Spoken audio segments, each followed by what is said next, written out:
All these treasures of the Mughal Empire were the legacy of one remarkable man, a poet, a killer, a wild nomad who was not from India at all. His name was Babur.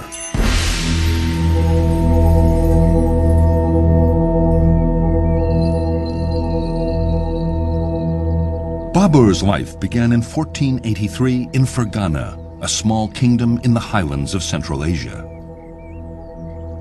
Fergana was one square of a blood-stained checkerboard of competing dynasties, each struggling to expand its little empire. But a little empire wasn't what Babur had in mind. Babur's dynasty was part Turk and part Mongol. Mughals, as the Persians called them. Not far to the south lay the vast teeming land of Hindustan, India. He had heard many stories of its wealth.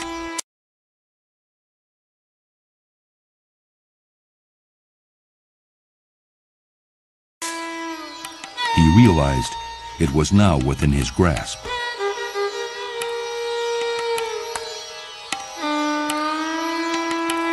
From the time I took Kabul, I set my heart on Hindustan.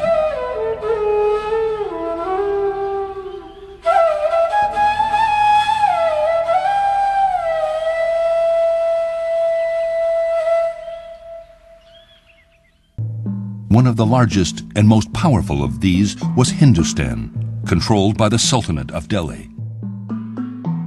Babur knew he stood no chance of directly confronting the armies of Hindustan. But having taken Kabul, he lost no time in making an exploratory raid into the plains of northern India, just to see.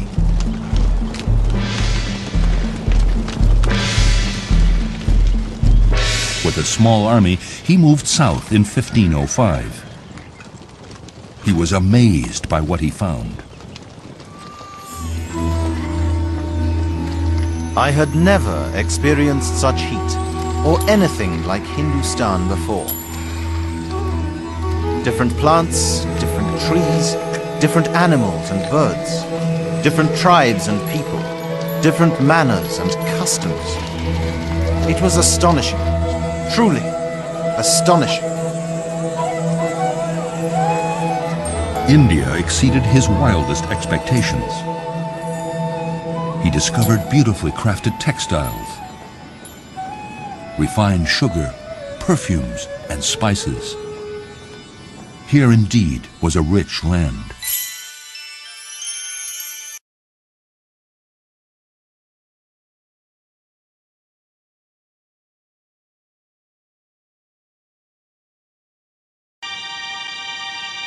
Babur bided his time, watching and waiting for his opportunity in India.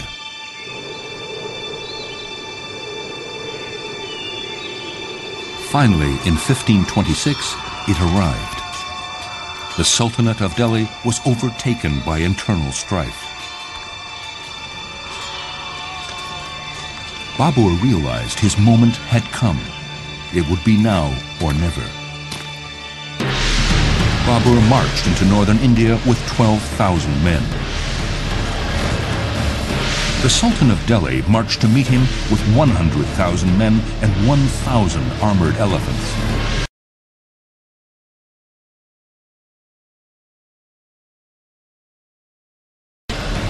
The Indians, including their leader, were massacred as they ran. Babur had just pulled off an astonishing military feat. Finally, Hindustan was his.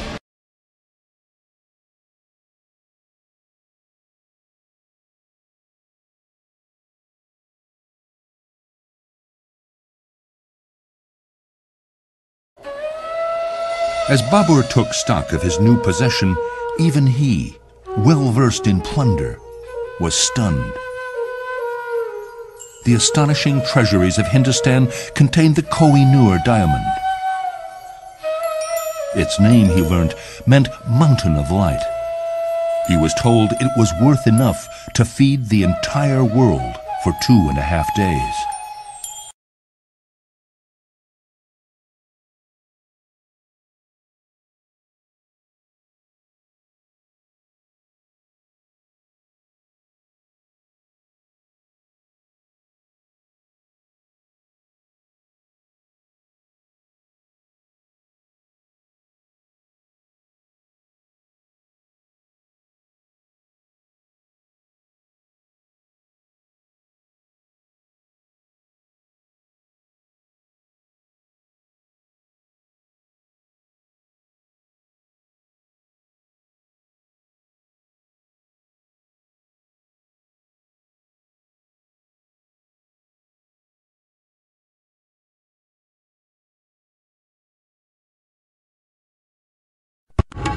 The Taj Mahal, symbol of India, architectural jewel, monument to a grand passion.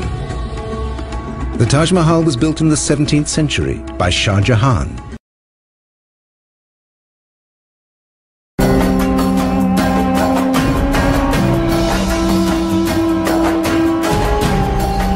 Rising from the floodplain of the Mekong River in central Cambodia is one of the most spectacular temples in the world. This is Angkor Wat. Once a Hindu temple, now a stunning monument to Cambodia's golden age. Angkor means city, and Wat is a temple or pagoda. And it is massive, spanning an area that could cover the flight decks of more than 100 aircraft carriers. Partly because its Mughal architects used some remarkable optical tricks. The first view of the monument is framed by the main gate.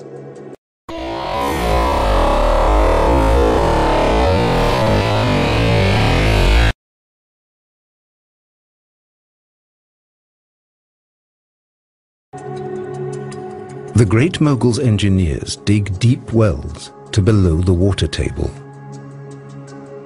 Then they fill them up with rocks and mortar. On this base, the master builders erect stone columns, linked together by massive arches. The result? A solid mountain of stone to support the foundation slab of the building, protecting the Taj from the currents of the Yamuna River forever. A temple twice the height of the Tower of London.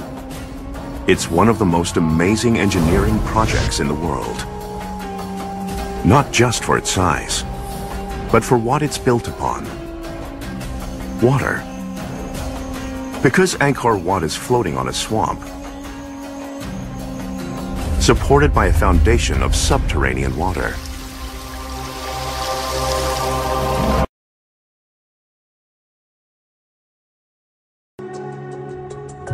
And the interior of the mausoleum itself is modeled after the 8 paradises of the Quran.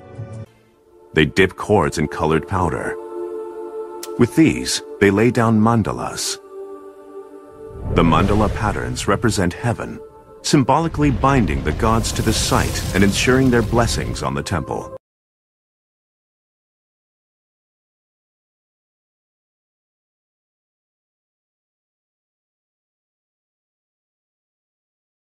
Itself is modeled after the 8 paradises of the Quran. The mandala patterns represent heaven. The Taj Mahal conceals a final mystery. The coffin seen in the mausoleum is only a cenotaph, an empty monument. Mumtaz Mahal lies in a secret marble chamber below. There she rests, undisturbed. Over this location, Suryavarman's engineers will build a shaft leading through the burial chamber.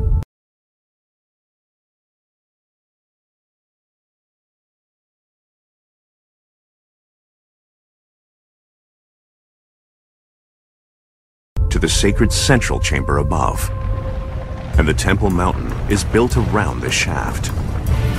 Created from terraces stacked on top of one another, like 3 giant sandboxes. The Temple Mountain is a massive project. The Taj Mahal is the architectural embodiment of this life and of the next, according to Islamic belief. The Hindu conception of heaven was Mount Meru, and Mount Meru occupied a mythical place somewhere north of the Himalayas. And there were 5 mountain peaks where the gods lived.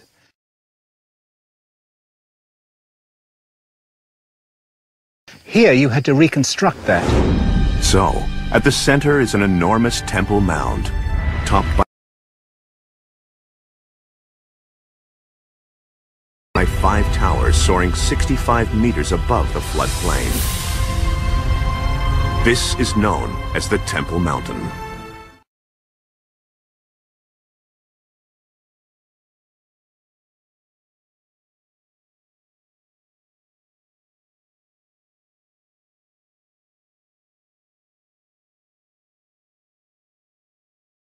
The Taj Mahal is the architectural embodiment of this life and of the next, according to Islamic belief.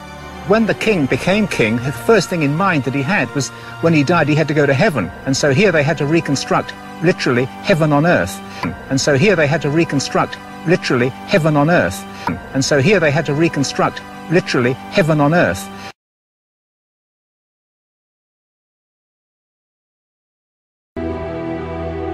Art historian Ebba Koch was able to study the Taj before the restrictions came into force. She is the international expert on the building and its history.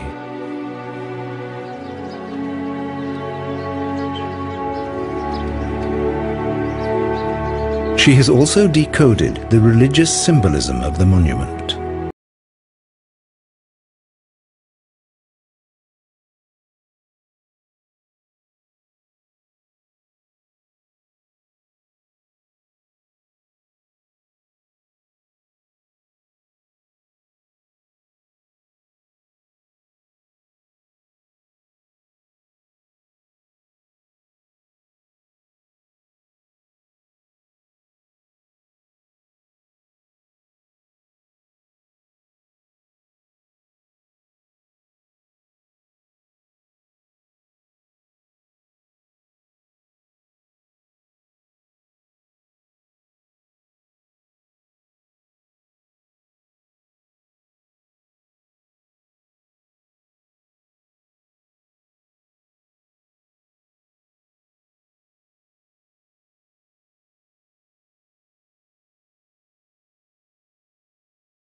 Unlike the Romans, the Indians devised a system that could cope with vast numbers. They developed a different symbol for every number from 1 to 9. 1, 2, 3. Or if you do them quickly, you get Arabic numerals. नहीं है, अरबी नहीं है, ये हमारा हिंदुस्तानियों का बनाया हुआ है. हम लोग हिंदुस्तानी इसे 2000 साल से प्रयोग कर रहे हैं. He's right, you know. The numbers we use today are called Arabic, but in fact they began life here in India as early as 500 BC.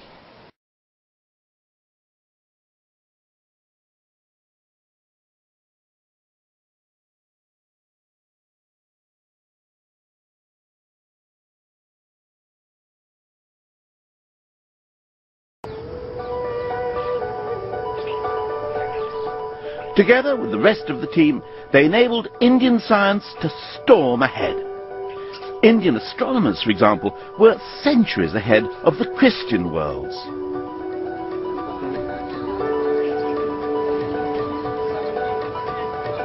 Indian scientists worked out that the Earth spins on its axis and that it moves round the sun, something that open Europe Copernicus wouldn't figure out until 1,000 years later.